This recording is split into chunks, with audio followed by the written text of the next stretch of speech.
Qualifications. We will be starting now from the beginning. So I welcome you all to the Education Scrutiny Committee on the 5th of July 2022. Croeso pawb i'r cyfarfod y penodol gorffennaf 2022. If I could just say, this meeting will be live streamed and a recording made available to view via the Council's website, except for discussions involving confidential or exempt items. Therefore, the images, audio of those individuals speaking will be publicly available to all via the recording on the Council's website at www.cyfri.gov.uk. If we could receive apologies for absence, please. So if I could ask the Scrutiny Chair Officer to take a roll call. Thank you, Chair. We've had apologies from Mr. Martin Weston. That's the only apology received. So if I just do a quick roll call now, if members could just answer present, that'd be great. Councillor Liz Aldworth. Present. Councillor Charlotte Bishop.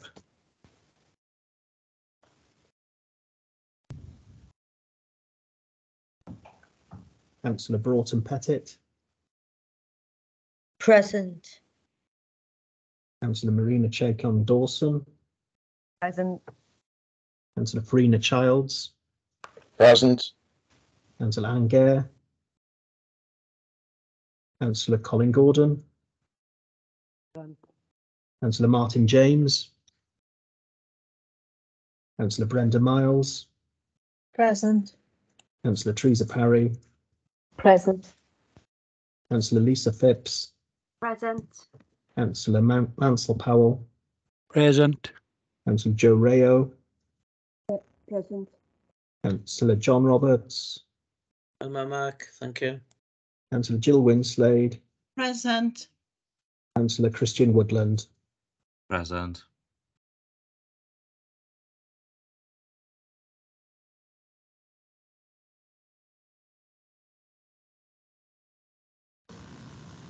Present.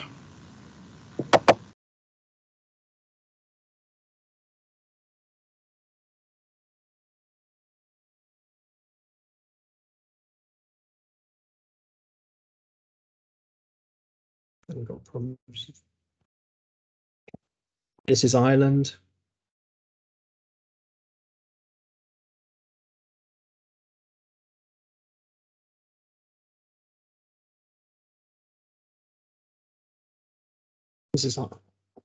This is Jay Havard. Mr. Davis. Okay, thank you, Chair. Thank you very much. Item 2 on the agenda is declarations of interest. Councillors and officers are reminded of their personal responsibility to declare any personal and or prejudicial interest in respect of any item of business on this agenda, in accordance with the Local Government Act 2000, the Council's Constitution and the Code of Conduct for both councillors and officers. Can I ask, are there any declarations, please?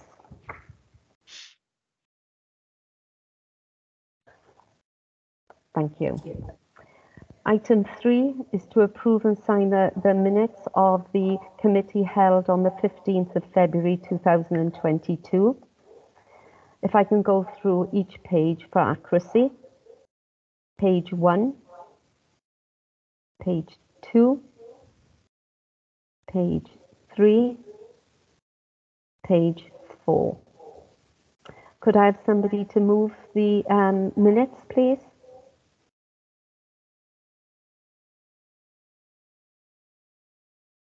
I move. Thank you, Brenda Miles. And can I ask for a second, please?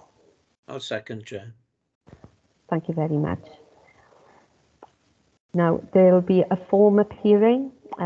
Please vote. If you were not present at the time of the meeting, you can abstain. Thank you.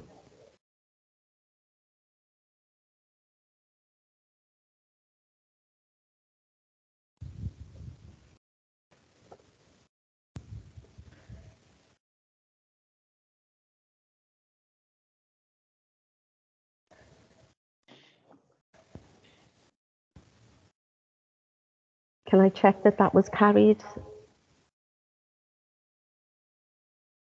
Yes, that's been carried, Chair. Thank you. Okay, item 4, consideration of any matter referred to this committee in accordance with the call-in procedure. Could I check if any have been called in, please? No matters have been called in for this meeting, Chair. Thank you very much. We now go to the item 5, which is the forward work programme.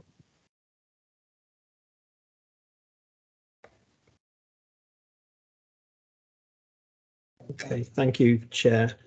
Members are asked to review the forward work programme for the Education Scrutiny Committee alongside the Cabinet forward work programme, and if there's any amendments or additions, then members are allowed to add things to the forward work programme within the parameters of the flow chart as Appendix 3.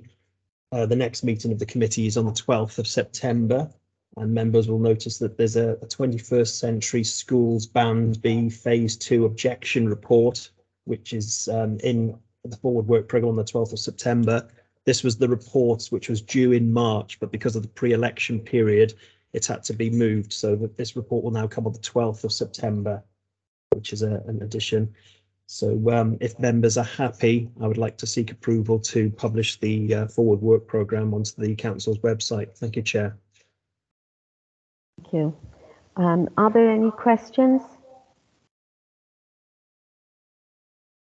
Is there anything that somebody would like to bring forward as a forward work programme?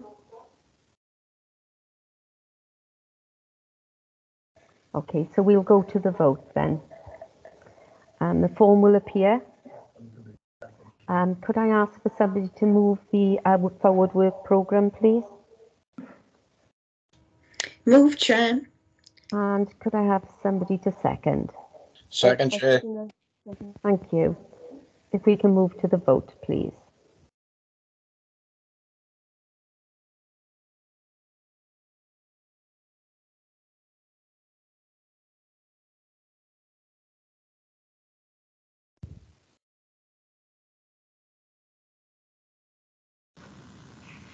Chair, I've just put a vote in and it's come up as an error.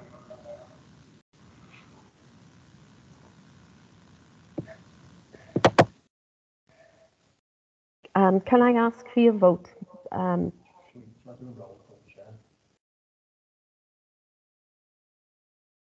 Yes, if we can have a roll call for the voting then.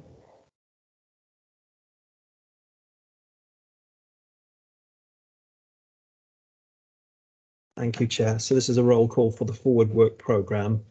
Councillor Aldworth. For the programme. Councillor Bishop.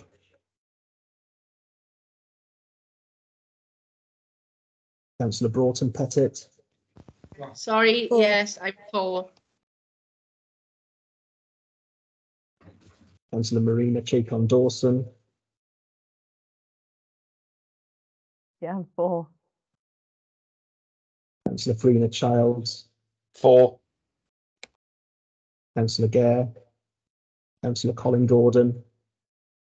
For. Councillor Martin James. Councillor Brenda Miles. For. Councillor Therese Perry. For. Councillor Lisa Phipps. For. Councillor Mansell Powell. For. Councillor Joe Rayo.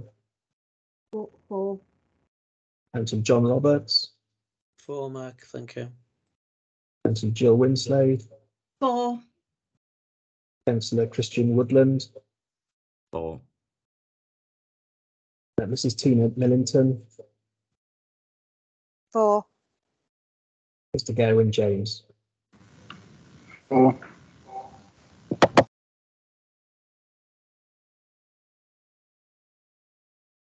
That's been carried unanimously, Chair. 16 votes for, no votes against, and no abstentions. Thank you very much, Mark. Okay, so we will move to item 6 to receive and consider the following cabinet reports. The itemised with bullet points, budget proposal for 2022-23, and the medium-term financial outlook, Education Achievement Service EAS Business Plan 2022 to 2025, 21st Century Schools Funding Proposal, Statutory Objection Report for Llancairn Junior School and Llanfairpwll Infant School, withdrawal from Crumlin Institute, Home to School College contracts, contract variation, 21st Century Schools Ban B proposal, update Ysgol Cymraeg Cwmgwyddo. Can I ask the scrutiny officer if any of these reports have been brought forward? None of those cabinet reports are brought forward, Chair. Thank you very much. Okay, we'll move to item 7. If I can ask the Cabinet Member, Councillor Carol Andrews, to introduce this, please. Certainly, thank you, Chair. From this September, all primary schools across Wales will be required to deliver the Curriculum for Wales 2022 to all learners. Secondary schools have the ability to opt in this September or to defer until September 2023 in order to provide additional preparation time. The Curriculum for Wales provides a much higher level framework than its predecessor, offering schools greater flexibility with less prescribed content. This additional freedom means that schools can tailor the approaches they deploy to best suit the developmental needs of their learners. Qualifications that support the new curriculum are currently being developed by Qualifications Wales and will be available for Year 10 learners from September 2025.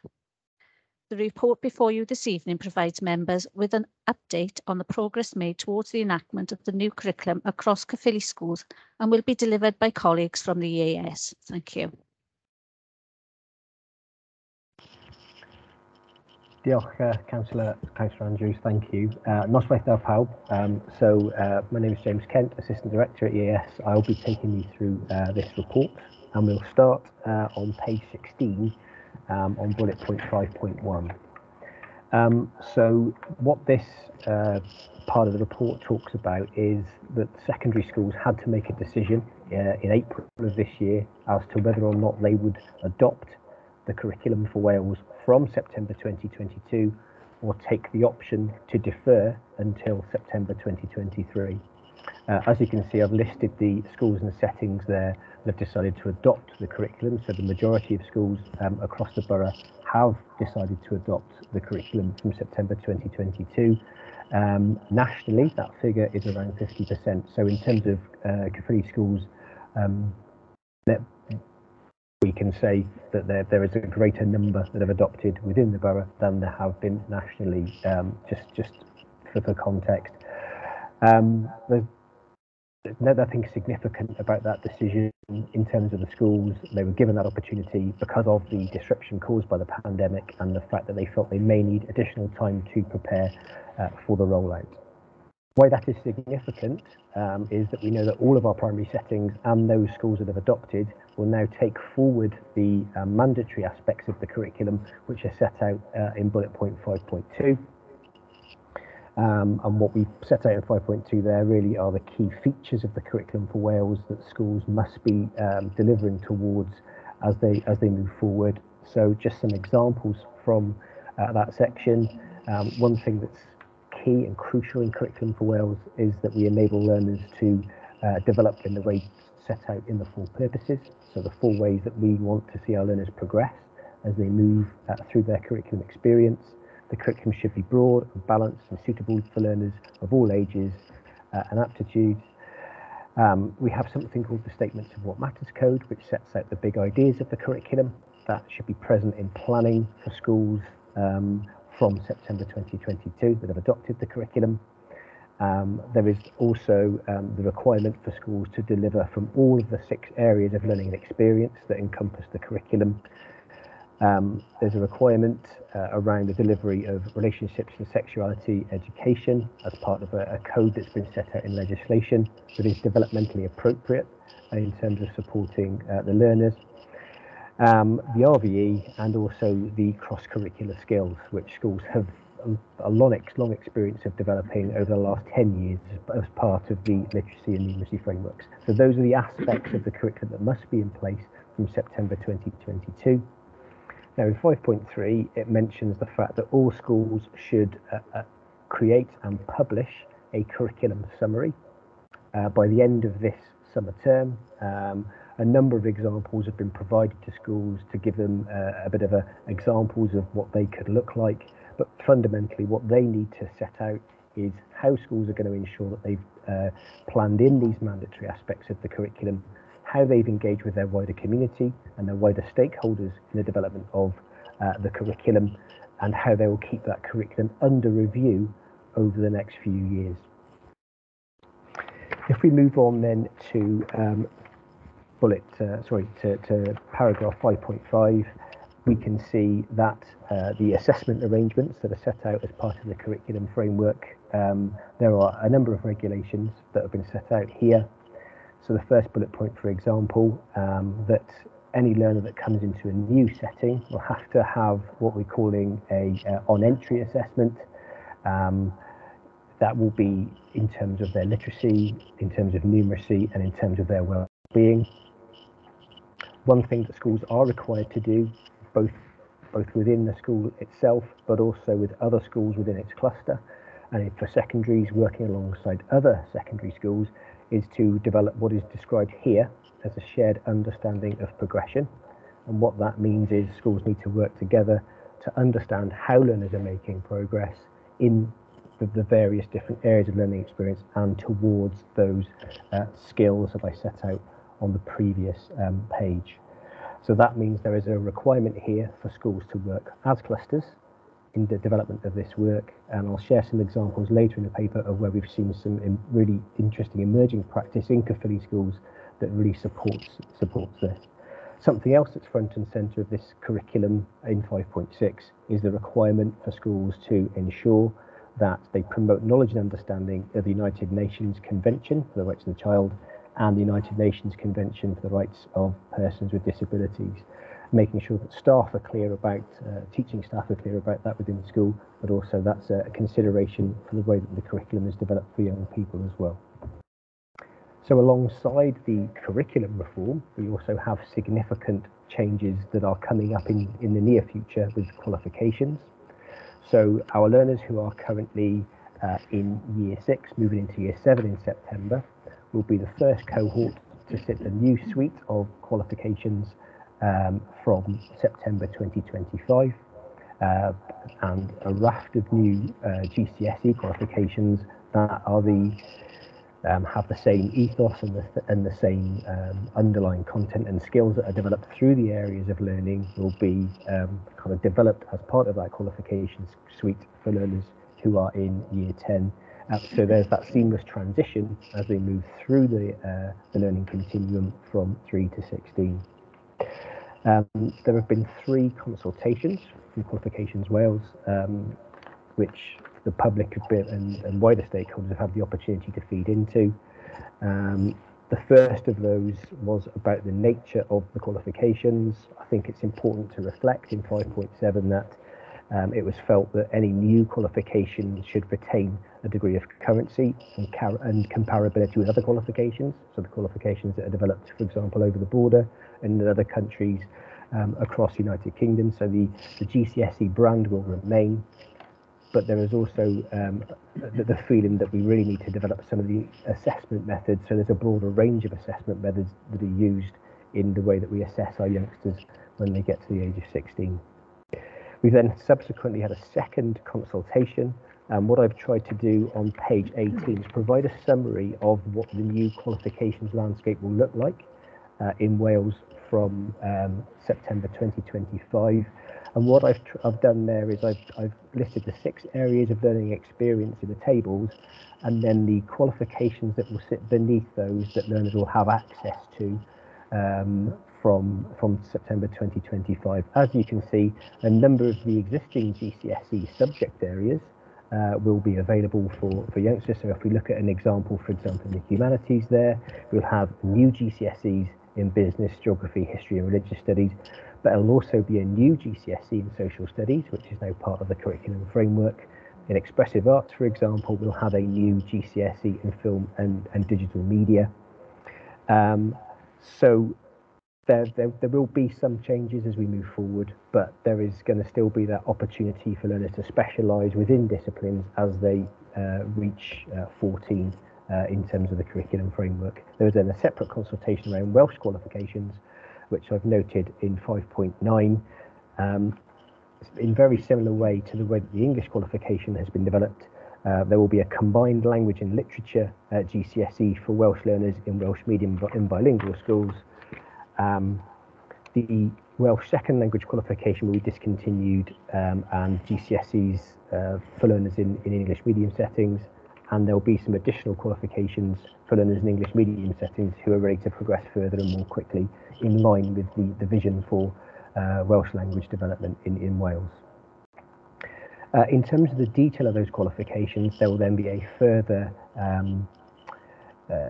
consultation in the autumn term of this year, and that will be about the detail of those qualifications, so the design, the content and the assessment methods.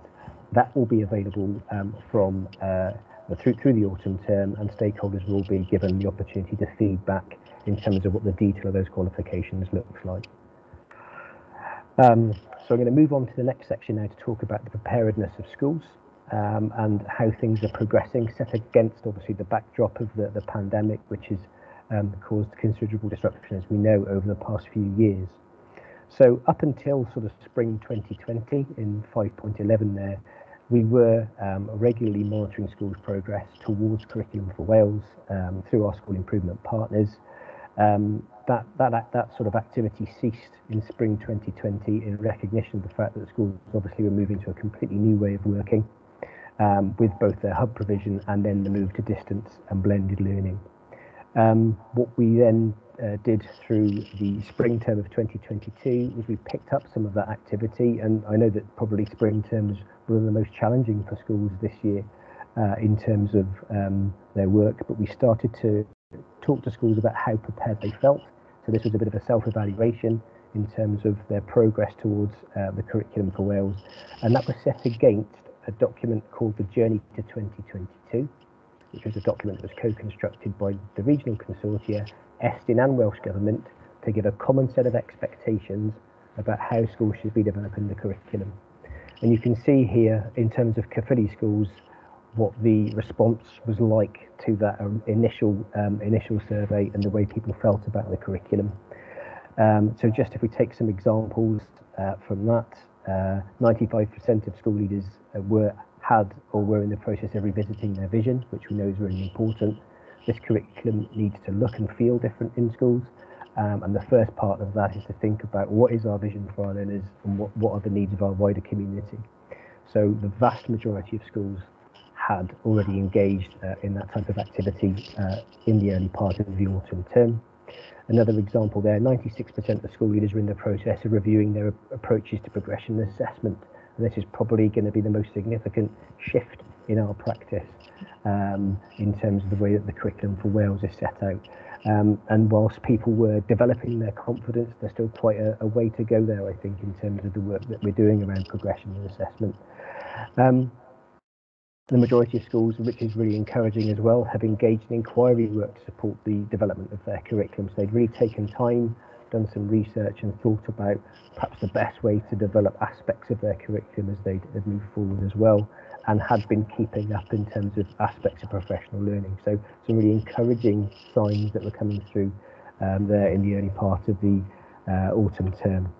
One thing we will be doing now is returning to that sort of self-evaluation alongside our school improvement partners as we move over the course of the next year to revisit some of those aspects and provide further updates.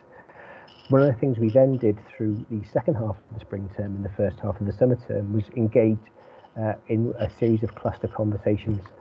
And I'm pleased to report that every cluster of schools across Caerphilly Borough engaged in those conversations, and that gave us a real opportunity to get a sense of where the schools were both individually, but also how they were working collaboratively around some of the aspects of work that were required in terms of developing Curriculum for Wales. Now, clearly, one of the aspects that schools hadn't been able to do as much working through the pandemic was that work across staff, across different schools because of the way things were set up. I think the hub provision supported people to build some of those really strong relationships that will now support them to move forward, but there wasn't that opportunity necessarily to visit each other's school and do some of the collaborative work. But what we have seen through the summer term is that's really picked up.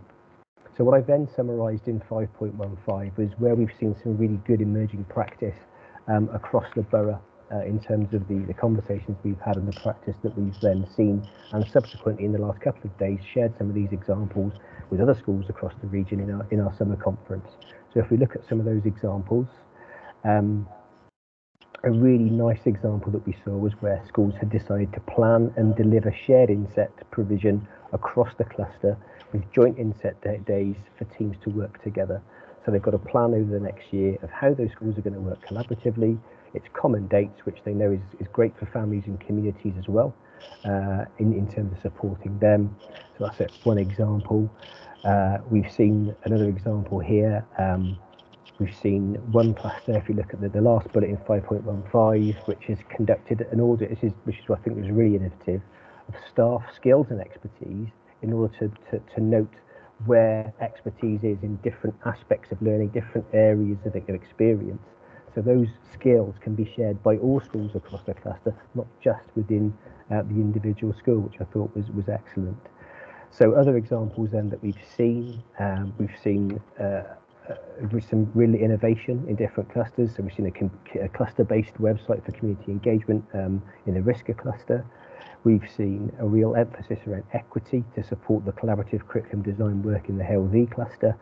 We've seen an excellent example of joint curriculum planning and development in humanities in the Blackwood cluster. So what we're seeing is schools coming together to do this planning, to think about what learning looks like across the 3 to 16 learning continuum, which we can't underemphasize the challenge of doing that work together and getting some commonality around aspects of practice.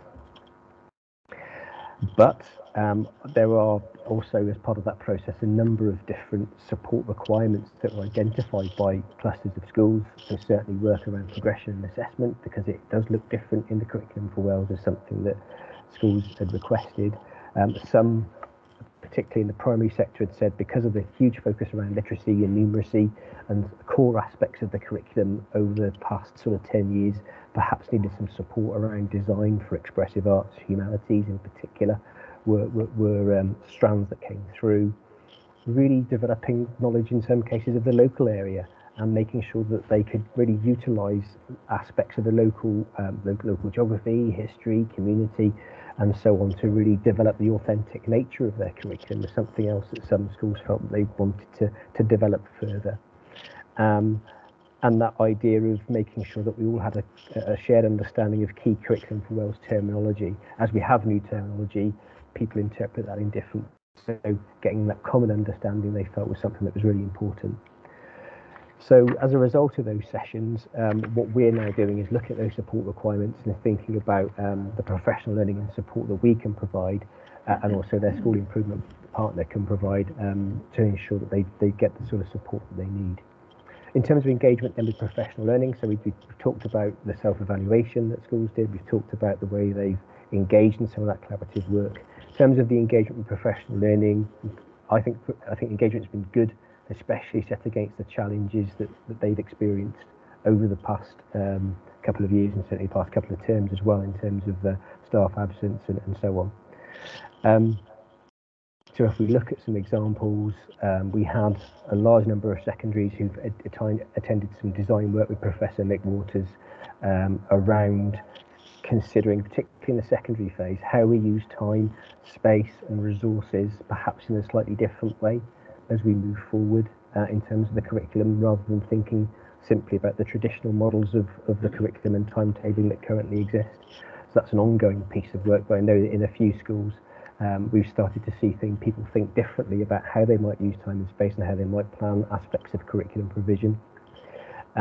We have excellent engagement from Caerphilly schools around our networks, both our progression assessment and our Curriculum for Wales networks, so regularly coming to share practice and learn from others, and take the snippets and the information that's useful for them to move their own work forward. All the Caerphilly clusters attended the four-part progression assessment professional learning that we held through this year, and what that gave them the opportunity to do was to think about what their assessment cycle might look like, the way they might engage with aspects of progression and assessment, and how they might do that together to really get that shared understanding of how learners are making progress through their schools. And engagement at the recent workshops that we held around curriculum design and planning were very well attended by Caerphilly schools as well. So engagement in professional learning has been really good, and actually has really grown certainly this term, as perhaps, or up until the last few weeks, the staffing has become more stable in light of the COVID challenges. So in terms of how we support then, finally, as we move forward, I've listed there in 5.27 the various mechanisms of support that are available for schools. So clearly the school improvement partner is key here in ensuring that schools get the support that they need and are able to sort of help us to provide different mechanisms for support that are appropriate. There's a range of different programs I've listed there through the bullets as well, including, for example, support for individual areas of learning or the individual disciplines, aspects that are specifically designed for secondary schools to support their design and engagement as we move forward. Important not to forget our HLTAs and our TAs who have a program of support so that they can have the support they need to help schools to help the learners and help teaching staff in terms of that curriculum provision as well. And then the plan is from September 2022, all being well, we will be doing far more live workshops within school settings so we can really share the practice that's been developed, because the curriculum obviously doesn't live as a document. It lives in the classroom, it lives in the corridors, it lives in the environments within school, and it's important that we share that as we move forward. So significant programme of support available for schools. So I've noted in terms of risks, the unknown in terms of the future, any future disruption caused by the pandemic, particularly in terms of engagement with each other in doing some of that development work.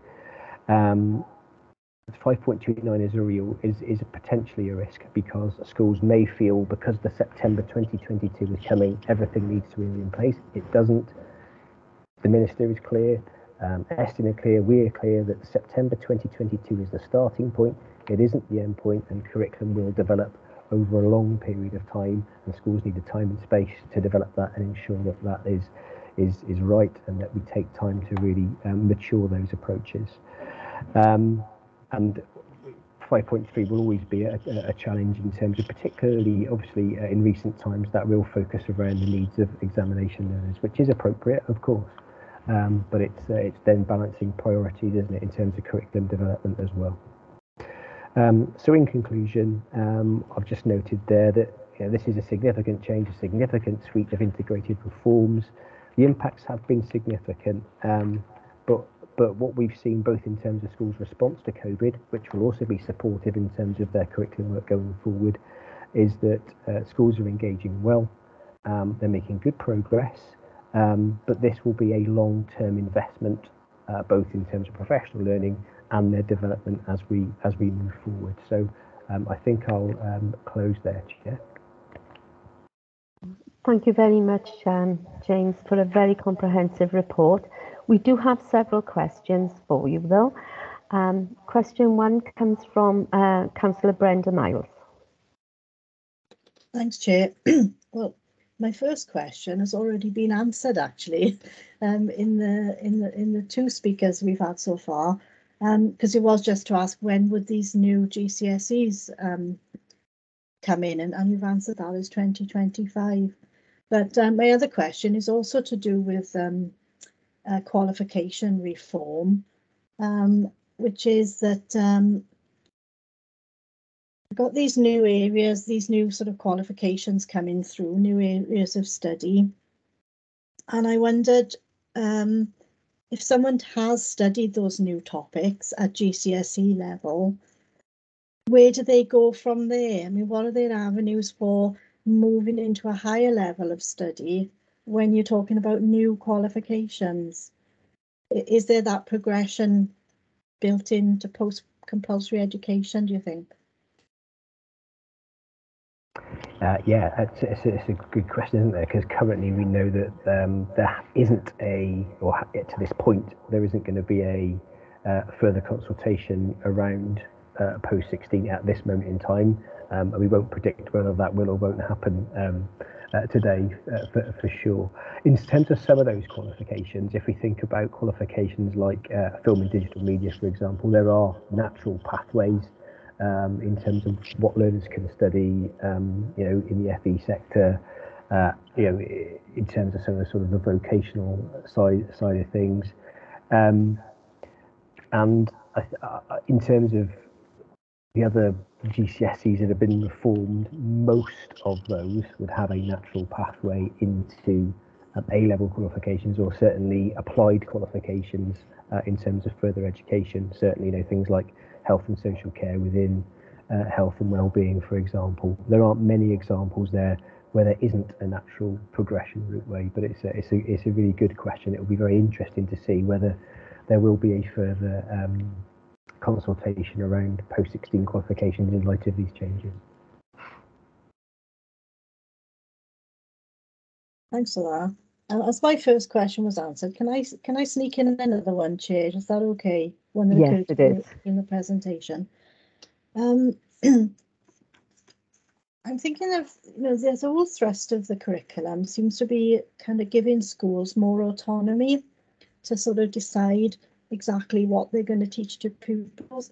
But when we're approaching like the time when students have to consider national examinations, there's got to be, hasn't there, a sort of a greater then focus on the actual syllabus that they have to study to meet those qualifications. So I'm pondering on how does the curriculum then sort of kind of fit in around that, because there's got to be that structure in place at some point, isn't there? Yeah. Any thoughts on that, really? Yeah, I do, because this is something that we're spending an awful lot of time thinking about and developing at the moment. So at the Curriculum for Wales framework, while schools have a degree of autonomy in terms of what I would call the contexts for learning, so that the types of activities, the environments they use, the way that they do particular things, the types of teaching and learning that they develop, there is a core of ideas that runs through the curriculum, both in terms of knowledge and skills that will be common. So when I talked earlier about the what matters statements, what they set out is the big ideas of the curriculum, the key concepts that we want all of our learners to study. So if you look in science and technology, for example, all of the sort of key aspects of biology, physics, chemistry, for example, fit within those big ideas. So where we say there's a degree of freedom, there's a degree of freedom, but there's still a requirement to ensure that those ideas are developed in a progressive way across the curriculum. And if anything, in terms of this curriculum, there's a real opportunity to think about what we're doing at what age and really develop that in a progressive way. So what we've seen previously, for example, is sometimes themes, topics, different aspects of knowledge and skills are revisited, but actually there's a degree of repetition in the framework. What this gives us an opportunity to do is think, what can we best do at different age groups, and how can that be really developed across the curriculum? So if anything, there should be a better transition now with one continuum of learning than perhaps previously. But that is a significant challenge in terms of planning, of course. But I would say that national level framework does provide sufficient prescription in terms of the big ideas and the underpinning knowledge and skills to ensure that it certainly isn't going to be a sort of a free-for-all. We can select what we do when we do it. There's a degree of prescription within the framework itself. Yeah, thank you. Thanks. Lovely. Councillor John Roberts.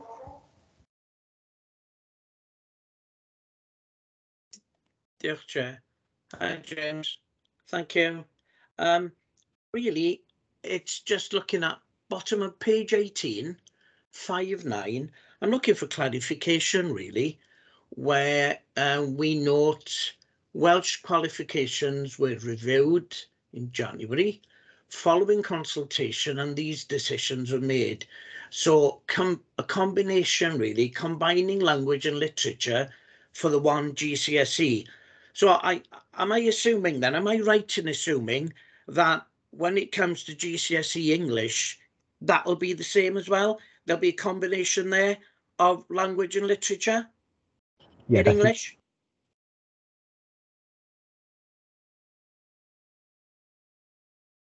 Hello?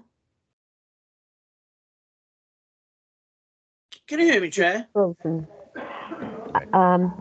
James is Right, I'm just frozen at the moment. We'll see if we can bring him back. The joys of modern technology, Councillor Robert.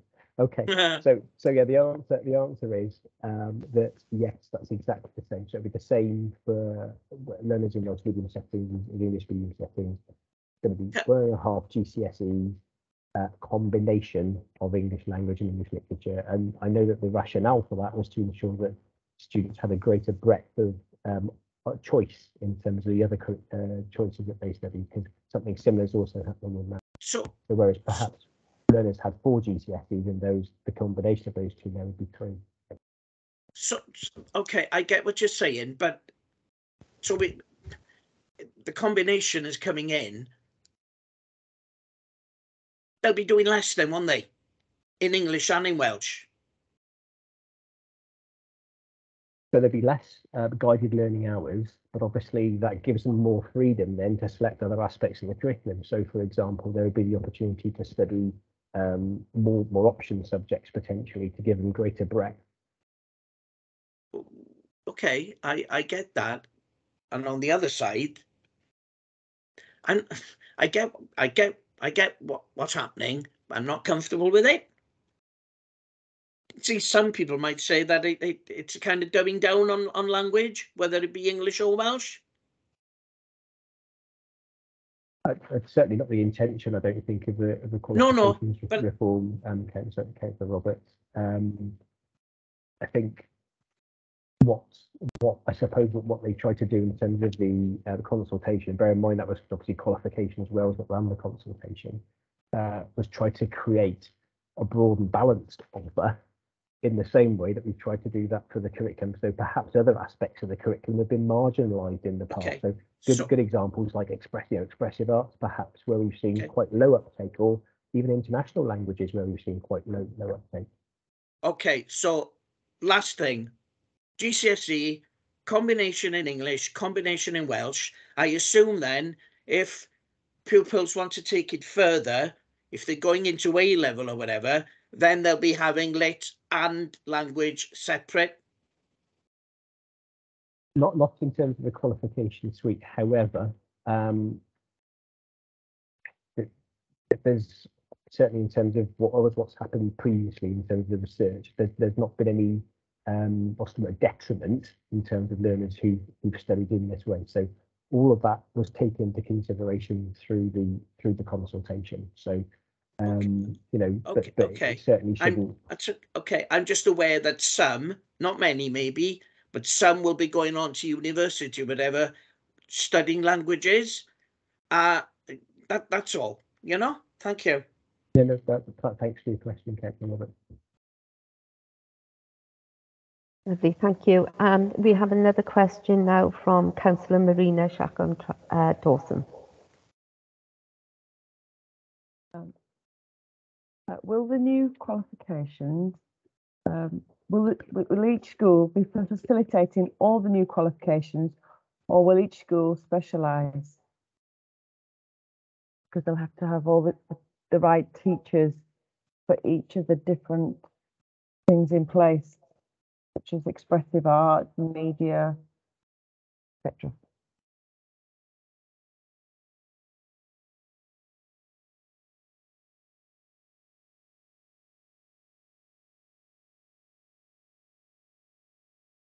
Hello, Councillor. Sorry, a bit of a team effort here.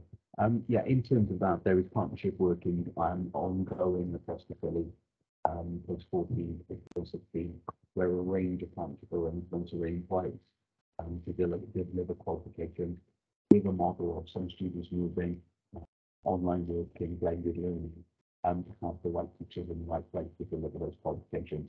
Don't necessarily be teachers in your home qualification, delivering some of those specialists. The schools collaborate already. That's a good question, and I'm sure the curriculum change and the qualification change will continue to support that model of working across our schools for 16 and 15. Thank you. Can I ask, on 512, have EAS received a self-assessment report of the school's progress?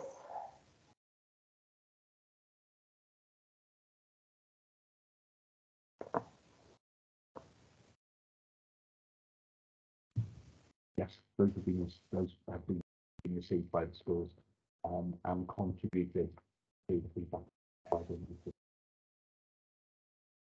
as opposed to providing individuals. Thank you. I had noted that you know, you've explained that the vast majority of the schools in the cluster have participated. So that was one of my questions. So thank you for that. But can I ask 527? How are the local authority and EAS supporting professional learning in the light of critical situation with the supply teachers, and what is or will be the impact? Chair, in terms of professional learning, our key priority as throughout the pandemic and as a remote pandemic, in particular, has been flexibility. So we retain a range of online modules that teachers can access on demand. So virtually all of our professional learning recorded, made available after the event, so that teachers and staff across schools who are not teachers can attend at a time that's best for them, which does the best that we can to mitigate against any teacher shortages, to continue that model as part of the current business plan.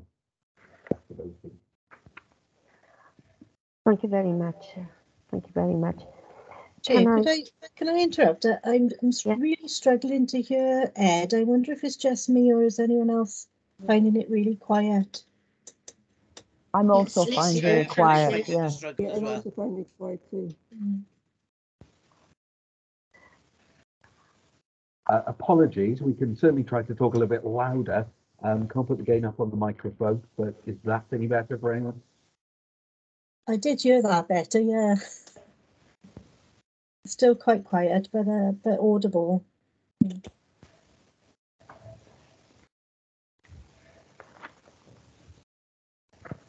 I just check if that's any better for anyone?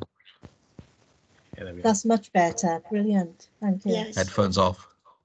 So I'm very sorry then, Ed. Would you repeat your answer then so that everyone could hear it? Thank you. Professional learning. I had to be reminded of the question by James there. Yeah, with the professional learning offer for schools across the ES, as we've emerged from the pandemic, we will continue to be flexible as to the need of teachers and all other professionals across the region. So we record, as a matter of course, all key professional learning, so it's available at a time that's convenient to teachers to mitigate as much as we can. Thank you very much. Can I ask, are there any other questions regarding this subject?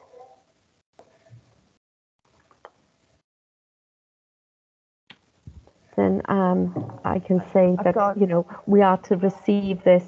Oh, sorry, yeah. Councillor Colin Gordon. Yeah, just quickly, Chair, I noticed at the beginning at 5.1 that 10 of the schools are starting in September. I think we got 12 or 13 secondary schools. I see Esplana is not one of them. Is there reasons?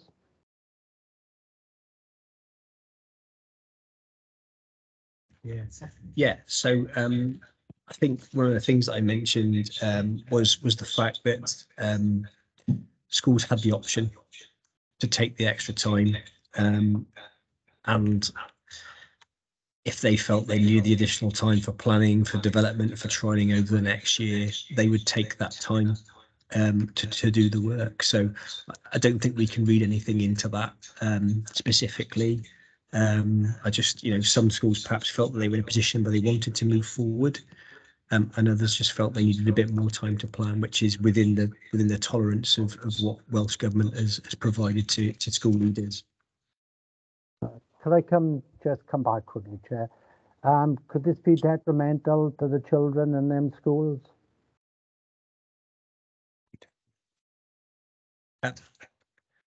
I think it could possibly be more detrimental if schools weren't ready and hadn't had the opportunity to retrial and develop their approaches and be confident in taking those approaches forward. So I wouldn't see that there would be a detriment to the learners, certainly as they move through to year 8 and beyond. Okay, thank you, Chair. Councillor Marina Shackland-Dawson. Oh, it's on. What it was, is there any safeguards to prevent duplication of errors in collaborative working? Do you understand the question? Sorry, I slightly struggled to hear that, but that was duplication of errors. Yeah, because collaborative working, if one school makes a mistake and they share that idea, then the error might be duplicated. So is there any safeguards to stop that happening? Yeah, so in terms of the way that schools are working together, one of the things that we are doing is providing professional learning to support that. So they've got a starting point for that work. We're making sure that schools are engaging with the research so that this curriculum development work is research informed. So you can never totally mitigate, can you, that people will perhaps, you know, head down a different route. But I think that the support mechanisms are in place, and obviously we've got our school improvement partners as well working alongside our schools to make sure that people are having that opportunity to sort of collaborate in a meaningful way. I think actually there's probably be more risk if there is schools who weren't part of a collaborative arrangements, because obviously in collaboration we can really get some good ideas to move forward. Just to add on partly to James's answer as well, I think as a former teacher, when I taught at times, there were things that I experimented with and there were things that I got wrong. There were many things that went well and went right, but there were things that you learn from as a teacher is critical. You will trial and experiment. Some things will work with some classes, they won't work with others. You learn from that experience. I think as schools as well, none of our schools who work sharing their PL will say, do this and it will work for you as a school. It is about sharing practice, and it's the implementation back of your school where we need that support for all teachers to be empowered, really, to make those experimental choices and learn from them. Okay, thanks, Sally. Thank you. Thank you very much. If there are no other questions, the recommendations for this are on page 15 of your packs, but members are asked just to receive and note the information. We've also commented today, and these comments made this evening will be passed on to the officers. Okay. If we can go on to item 8, and I can ask Cabinet Member Councillor Carol Andrews to introduce, please. Thank you, Chair. As part of the launch of the Council's Shared Ambition Strategy back in 2019, the Council asked that a peer review of education be undertaken to highlight our strengths and areas for development. The peer review team, which was led by Aled Evans, former Director of Education at Neath Port Talbot County Council, consisted of 3 Directors of Education, 1 Assistant Director and a representative from the Welsh Local Government Association. The review team assessed our self-evaluation as well as engaging with multiple stakeholders from across education, the council leadership and our school communities. As we are about to launch our replacement for the Shared Ambition Strategy, we were keen to once again gain an independent assessment of our approaches and to reflect on the impact that the strategy has had on our learners. While the period under review has been heavily impacted by COVID, many of the foundations that were put in place through the Shared Ambition Strategy were intended to drive improvement over the long term. This time, the review was undertaken by Aled Evans alone. His findings, once again, drawn through multiple stakeholder interview and document assessment, have been pulled together in an executive summary which is attached to this report in Appendix 1. Members are invited to discuss, challenge and scrutinise the information contained within, and officers are available to take any questions. Thank you.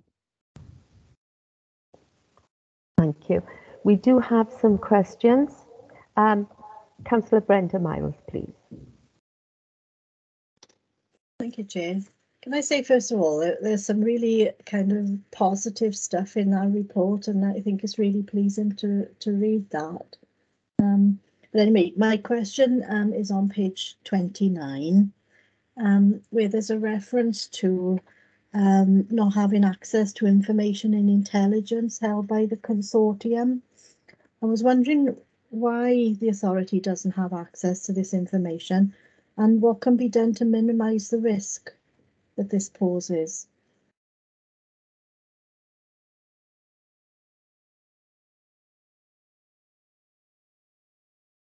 Can Kerry Cole take this one, please? Thank you. That's a really good question. We weren't surprised to see that because we were in a hiatus between the data that you'd normally get from schools, and we were moving into a more qualitative evaluation of how schools were doing. So the question was, how do we gather that information and what do we keep? Well, just before we had the review, we were beginning to work on it alongside other authorities and with the EAS. It's not that we didn't have information, it's just we were questioning the best way of keeping it and the best use for that information. We currently have a working group which is due to start a pilot in September. There are head teachers on that working group because we felt very strongly that we want to test head teachers' own self-evaluation. We want to work with them on what we keep. We didn't want something covert. So that group, led by officers in the authority and worked on with the AS as well, are doing a lot of work behind the scenes, and that'll be good to go in September. And it would actually be a really good report to bring you, and I'd really like to see head teachers sharing that with you as well. The idea is that we will have really clear access to all that information now. EAS will be able to link into it as well. We'll be able to link in to information that the EAS holds. We think it'll be a far more comprehensive reservoir of information. It'll be populated by head teachers, but it'll also be populated by officers in the LA and officers in the EAS. So it's a way of triangulating all that evidence. Then the important thing is to know what to do with that.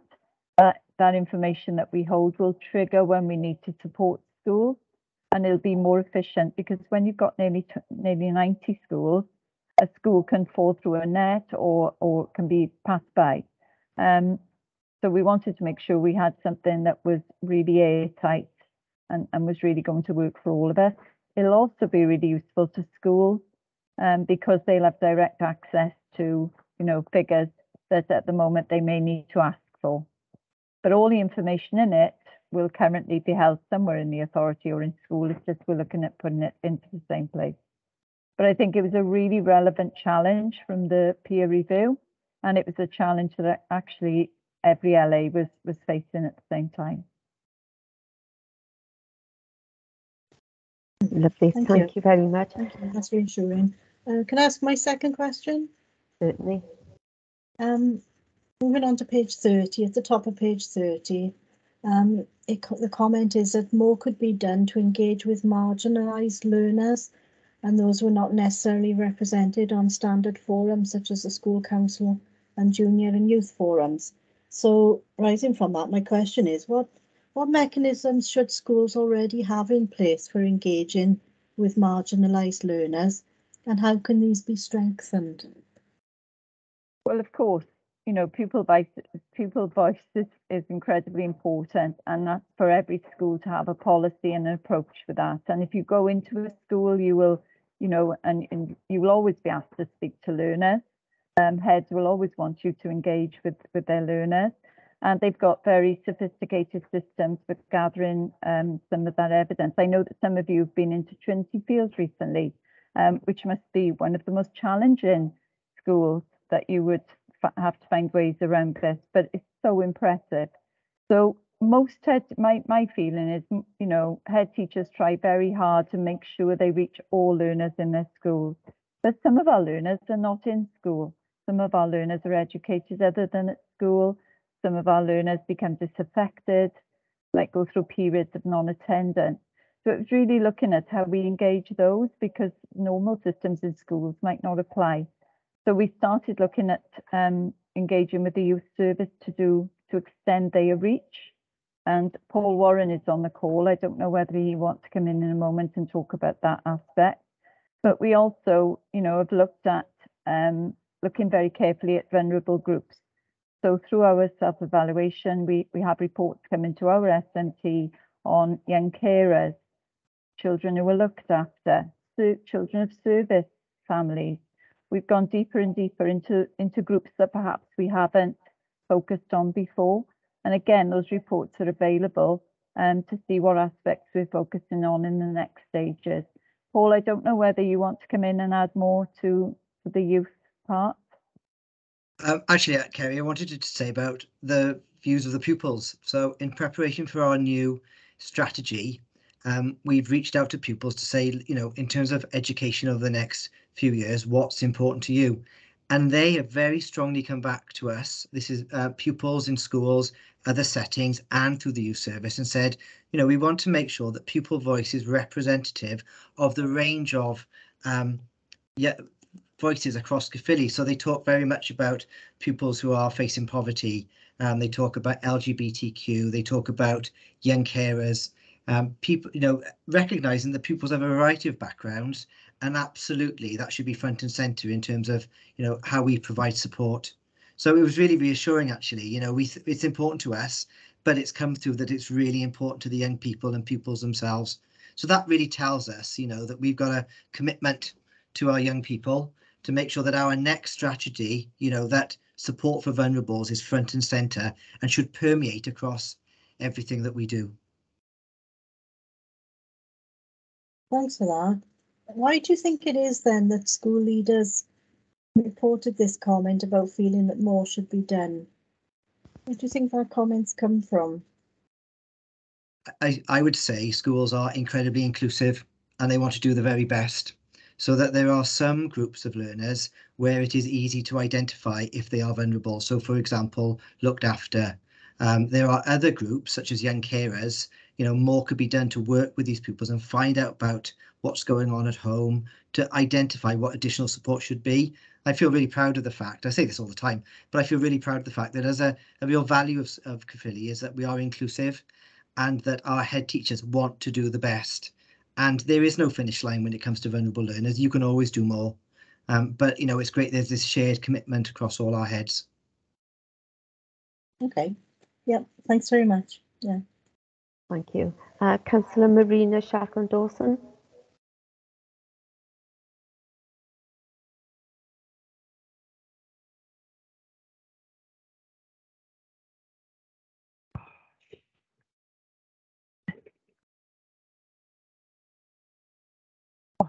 Is it on now? Yeah.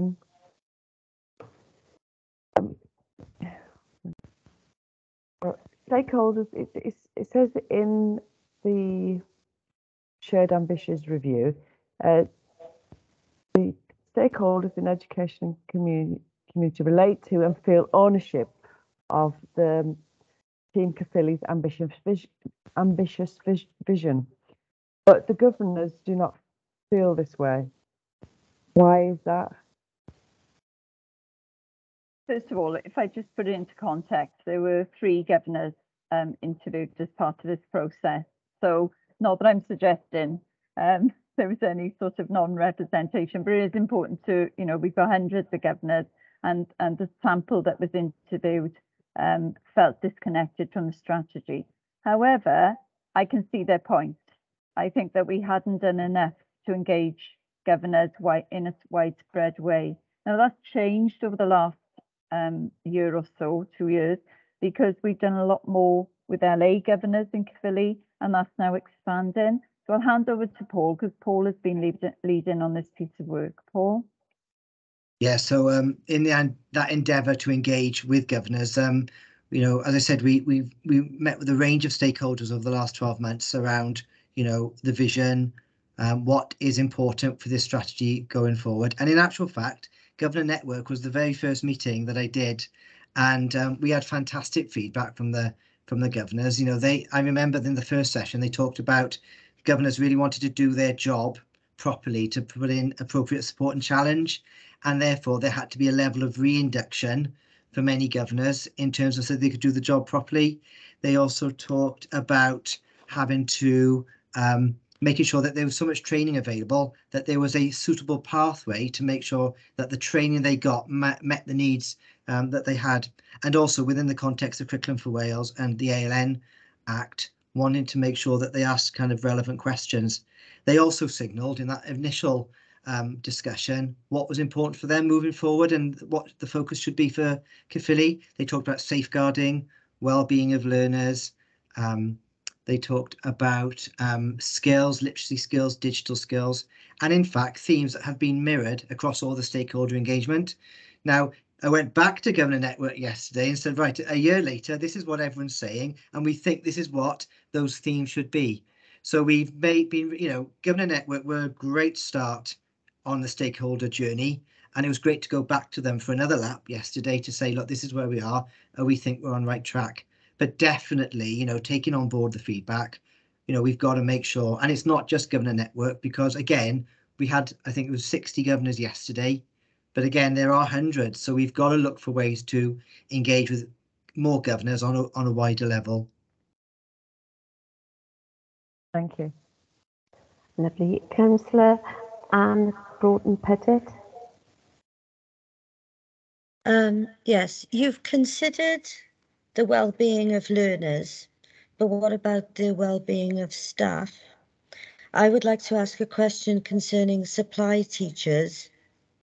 Are there any plans in the future for bringing the hiring of supply teachers back in-house in the council? Because when employed through agencies, supply teachers are paid less because the agency is taking a portion of the money paid by the council. And also the supply teachers are not part of the teachers' pension scheme, so they miss out on a pension when they retire. Okay, so this has been debated for as long as I can remember. It was debated through the COVID period because obviously, you know, the need for supply teachers grew and the rates became even more diverse within agencies. So it's definitely come to the national table as a concern. In terms of going forward, there's currently a piece of work being done by Welsh Government. I know this because I was interviewed, looking at possible solutions to this. But as yet, I haven't seen anything come out to that piece of work. As soon as it does, we can bring that back to scrutiny. But I was interviewed about 6 months ago, so I would imagine that you know, the report is being written, or the way forward is being written now. I think the issue that came up was that schools are autonomous. They appoint, you know, they approach agencies themselves. It's not really possible to dictate to schools because they, you know, they're making the decisions and making the arrangements very quickly in the morning or whatever in emergency situations. And people found, you know, it's quite difficult to try and get a strategy, but people went back to it and then said, right, what solutions could we find? And that's the interview I contributed to. So I'm hoping that something will come out on that because I know it's been a concern for a long time. Thank you. Thanks for that. If there's no more questions, could I ask Kerry, it would be a great idea to have perhaps some head teachers come and speak to us here in the Scrutiny Committee, especially, you know, as you were saying, they've been doing such great work as well, and perhaps to have their contribution would be very valuable to us.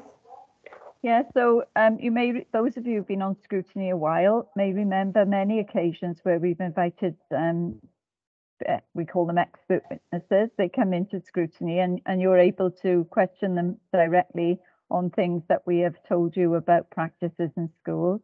I think there are lots, I think it brings it to life, doesn't it? You know, hearing about things on the ground. In fact, earlier this evening, speaking to EAS colleagues, they were describing how, you know, many of our schools have taken part in the regional conference over the last 2 days, and those sessions have been recorded. So they're available for people to watch. And it'd be good, if we can't get people in person all the time, we might be able to use some of the video clips as well. It would just add a dimension, wouldn't it? And it's much better hearing it directly from school leaders and pupils. We enjoy having pupils into scrutiny as well, don't we?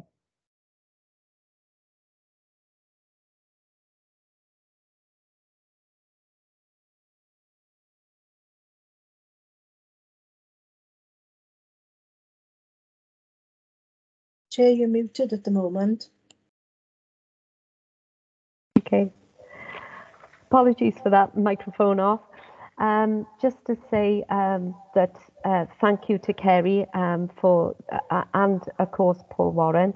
The recommendation is on page 25 of your packs, and we were just asked to discuss and challenge and scrutinise, which we've done this evening.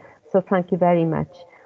If we can go on to item 9, Childcare Sufficiency Assessment Report. Could I ask Cabinet Member Councillor Carol Andrews to introduce, please? Thank you, Chair. Local authorities are required by law to assess the sufficiency of childcare provision in their area and to keep this under review. Throughout the summer and autumn of 2021, a comprehensive array of data was collected and analysed before forming the basis of the Council's Childcare Sufficiency Assessment. A 28-day public consultation followed in May 2022 before a draft assessment was submitted to Welsh Government in June 2022. The 5-year CSA is written against a backdrop of the global coronavirus pandemic. This period has seen changing demand and work patterns, a decrease in childminders, an increase in the number of providers offering flying start places, and also a more unknown demand than has been seen in previous assessments. The sustainability of the childcare sector has naturally been a concern throughout the pandemic, and there have been many grants made available to ensure settings remain sustainable, even through periods of COVID self-isolation, staffing issues, reduced numbers of children taking up places, and restrictions being put in place to meet control measures. The availability of funded childcare placements over the coming years will, of course, help families facing the cost of living crisis by helping to remove the cost of childcare as a barrier to employment. This is, of course, more important than ever right now. I'm sure members will agree that this is a very thorough and wide-ranging assessment undertaken at a particularly challenging time for everyone. The task of scrutiny this evening is to consider the full CSA report and, should you be minded, recommend it onwards for submission to Cabinet. Again, there are officers here available to take any questions. Thank you. Thank you very much there, Carol. We have a question from Councillor Brenda Miles. Thanks. This is just a point for clarification, really. It comes up in paragraph 2.7, where it says there is a commitment to expand the childcare offer for 3- and 4-year-olds in part-time nursery to students in further education and higher education from September 2022. When I read that, I was a bit surprised because I thought, oh, well, why would they be excluded from that provision at the moment? So I wondered if somebody could shed some light on that for me as to the reasons why students might be excluded from the provision now. Thanks. Are you happy for me to respond, Chair? Yes. Thank you, Councillor Miles. Initially, the childcare offers come in as a working family support measure. So the eligibility is about both parents working and earning the equivalent of 16 hours at minimum wage per week. Now, this meant that students were not eligible. But actually, Welsh Government has been looking at this for a long time. I think the original was based around similar to the English model that was launched some years ago, and this was piloted. Now, recently, Welsh Government has committed that students should be eligible for it, and so they are making that available from September this year in higher education or further education. They are looking eventually, once we test this bit, because we've got to check it all first, but once we test this bit, they are looking at how we can support students that are also doing vocational qualifications that might be through wider training companies. But at the moment, they're sticking with further education and higher education from September. So it will be an expansion. Oh, thanks for that. Like I said, it is surprising that certain people who you would think should benefit from it were excluded in the first place. I hadn't realised that that was the case. So, yes, thank you. Lovely. Next question is from Councillor Marina Shackland-Dawson.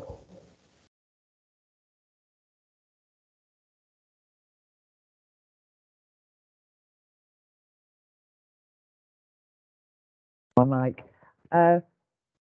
Flying Start's going to start changing. How will it look after the expansion compared to now? Okay, so from September, we've got a small, and I will say, stress, it's a small Flying Start expansion. This is phase 1. Just before Christmas, the Welsh Government went into a cooperation agreement with Plaid, and there's a commitment across the government to provide universal part-time funded childcare for all 2-year-olds. That isn't happening in September, but we're working towards it in a phased approach because we need to build up sufficient childcare places first. So phase 1, they have used Flying Start as the vehicle.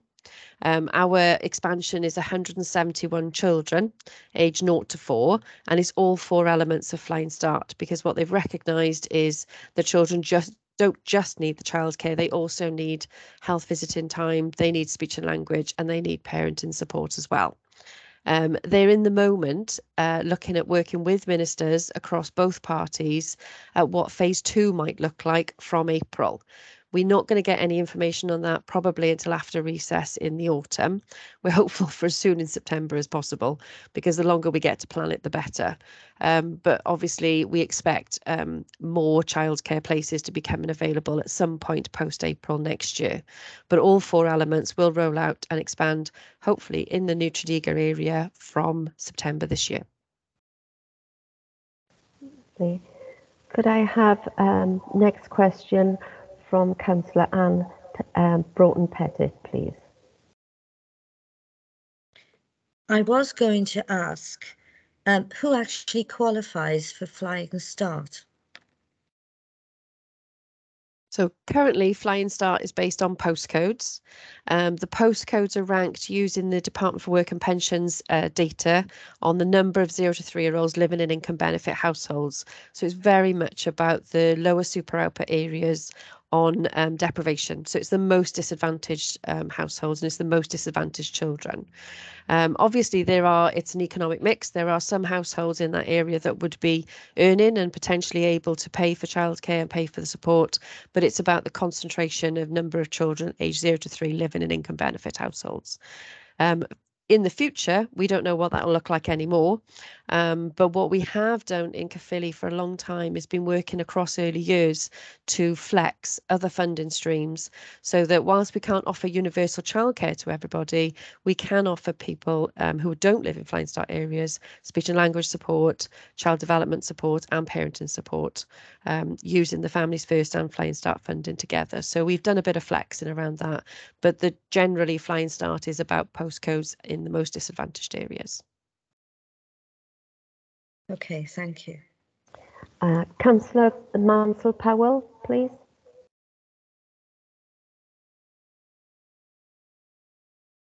Yeah, thanks for that.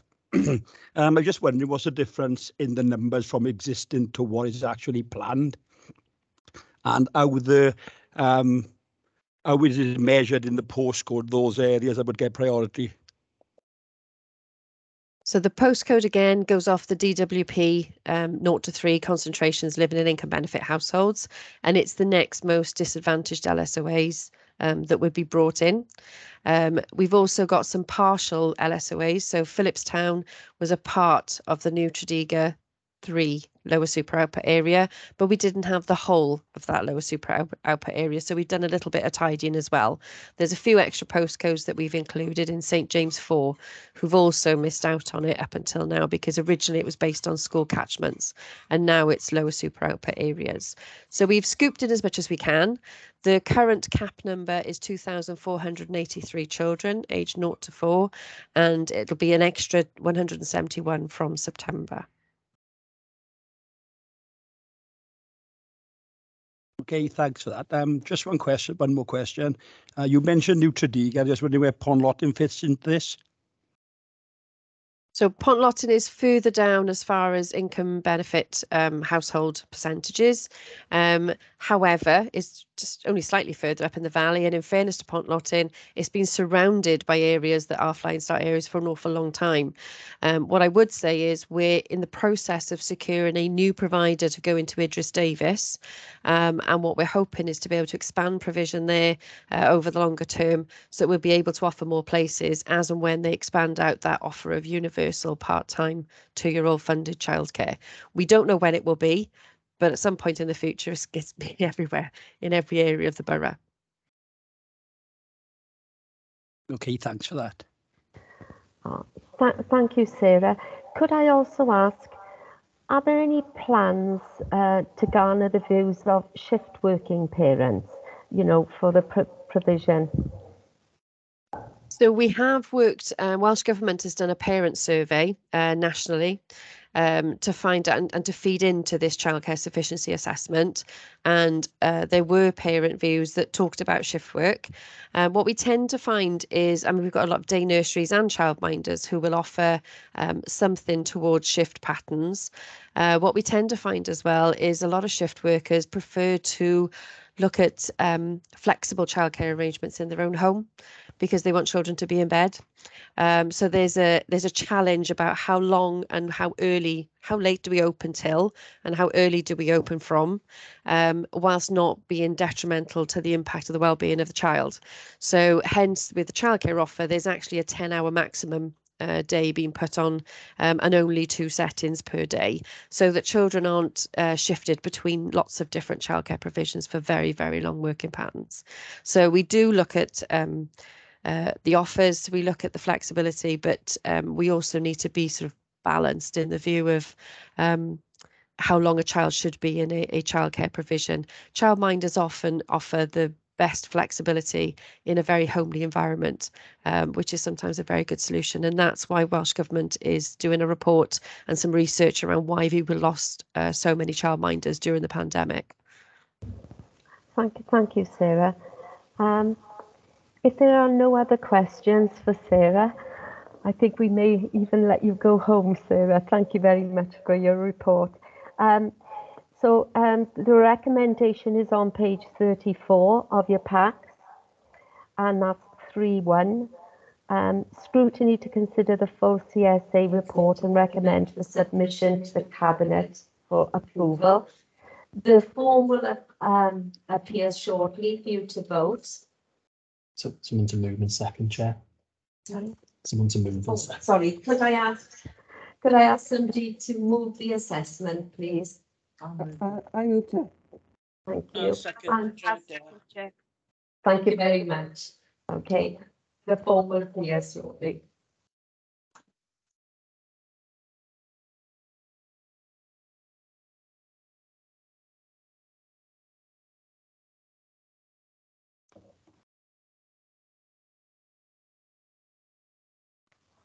Thank you for that. That was 100%. Before I close the meeting this evening. Oh, right. Could we have a vote for Councillor Collingwood? Thank you, Councillor Gordon. Oh, Oh. thank you.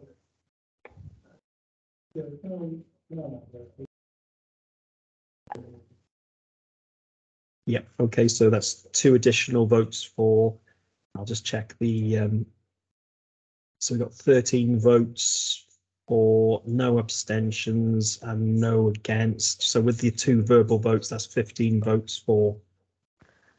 So it will be carried. And so that's carried unanimously, Chair. Thank you very much.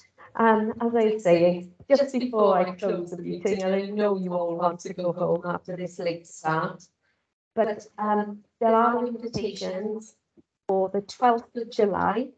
There is a live vacancy event in Caerphilly Leisure Centre between 10 a.m. and 4 p.m. and John Poyner would love to welcome you to see what goes on. It's a really lovely day with opportunities for our young learners. Also, the same day, you're also invited to attend Hengood Primary School at 9 a.m.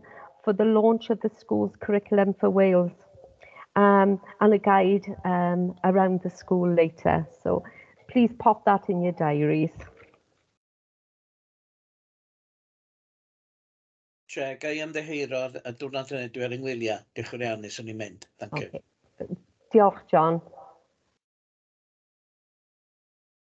Will we email that